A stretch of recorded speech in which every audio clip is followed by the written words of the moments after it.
আজ অর্থাৎ সোমবার থেকে শুরু হচ্ছে উচ্চ মাধ্যমিক পরীক্ষা। উচ্চ মাধ্যমিক পরীক্ষা নিঃসন্দেহে ছাত্রছাত্রীদের ক্ষেত্রে একটি বিরাট বড় পরীক্ষা। আজ থেকে যেহেতু শুরু হচ্ছে উচ্চ মাধ্যমিক পরীক্ষা, সেই কারণে কিছুটা আগে ভাগেই উচ্চ মাধ্যমিক পরীক্ষার্থীরা তাদের নির্দিষ্ট পরীক্ষা কেন্দ্রে পৌঁছে যান। শিলিগুড়ি গার্লস হাই স্কুলে প্রত্যেক বছরের মতো এবছরও পড়েছে উচ্চ মাধ্যমিক পরীক্ষার সেট।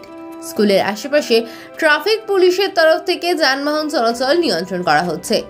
এছাড়া প্রশাসনের তরফ থেকেও নিরাপত্তা ব্যবস্থা জোরদার করা হয়েছে। রীতিমতো মেটাল ডিটেক্টর দিয়ে পরীক্ষা করবার পর উচ্চ মাধ্যমিক পরীক্ষার্থীরা স্কুলের ভেতরে প্রবেশ করছে।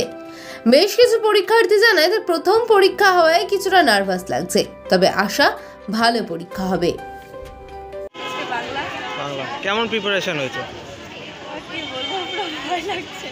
আচ্ছা, কতদিন পর্যন্ত চলবে পরীক্ষা? 2 সপ্তাহ চলবে। আগামীকাল কি আছে? আচ্ছা, তো কোন স্কুল থেকে আসছো? কোথায়?